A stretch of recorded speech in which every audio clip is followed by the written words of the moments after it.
This is Domino Park in the Miami neighborhood of Little Havana. These men come every day to play dominoes and tell stories, and even though this is America, you could easily believe you are much further south, back in Cuba. It's a little reminder in Miami of the country and the culture these men left behind in search of a better life. More than 2 million Cubans have fled the island since 1959, seeking political asylum and escaping extreme poverty.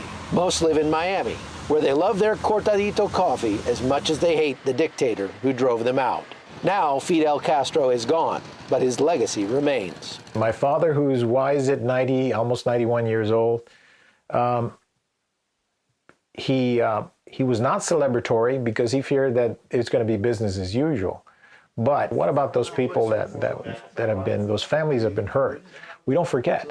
You know, your family members that were killed, those that were persecuted, those like my father were in prison, and others that for much longer, that still don't have the right in Cuba to speak out against the government, that don't have any options of any change in the government. And even the religious expression is still monitored. So with that degree of censorship, it's hard to be excited about any opening of change. His father, Moises, was a pastor in Cuba who got arrested in the 1960s for preaching the gospel. There were many. We don't know how many. In many places, they sent them to the firing squad and killed them.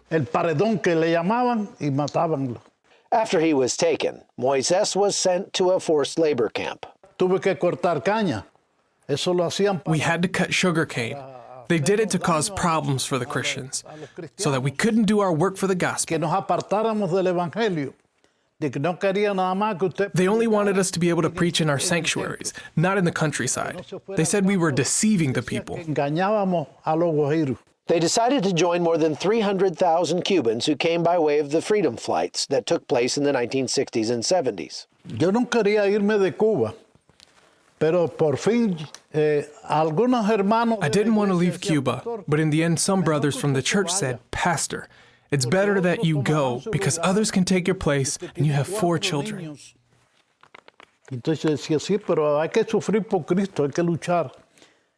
Moises kept preaching once he arrived in the U.S., and as he enters his 10th decade, he hasn't stopped yet. I will continue to bring the word of God until the end of my life, because God didn't call me for a day or a year, but for all my life. I'm God's. I belong to Him. Over the last several years, warming relations between the U.S. and Cuba have done nothing to stem the tide of Cubans migrating to the United States. From 10,000 in 2008 to nearly 50,000 in 2016, the numbers have not diminished with the death of the former dictator. The preferred route many migrants take these days is through Central America. Cubans fly to Ecuador and then make their way north to the Darien Gap, a 50-mile stretch of untamed jungle on Panama's border with Colombia. This is where the Cubans face what for many will be the most perilous challenge of their lives. Imagine making your way through dense rainforest like this for 9 days solid, with no food to eat, only the water out of these creeks to drink, and just the clothes on your back. The Cubans who are coming through the Darien jungle are doing this every day, and they do it for one reason only, and that's because they desperately desire the freedom that most Americans take for granted. I sold my daughter's house in order to come. 51-year-old Miriam Alfonso barely survived the journey. We spoke to her the day after she stepped out of the jungle. If I made it through the jungle, it was by thinking of my daughter, because if I had not, I would have died. It was terrible.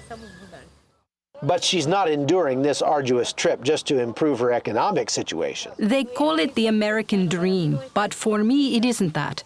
For me, it's the liberty that you have in your home, that you can speak, do, and say what you think. This is what I want. 56-year-old Hector Betancourt agrees. The United States, for us Cubans, is a free country.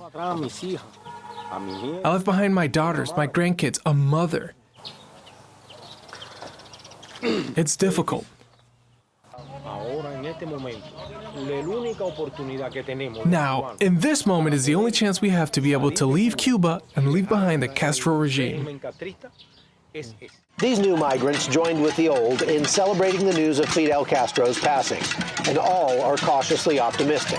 Yeah, he said we don't celebrate any man's death, but he will celebrate, and I would celebrate when there's real change in Cuba, when there's real freedom in Cuba. We'd love to see a democratic form of government, and then we can celebrate. Cuba is still suffering. We need to keep praying for Cuba, because we don't really know how it will all turn out. Chuck Holton, CBN News, Miami, Florida.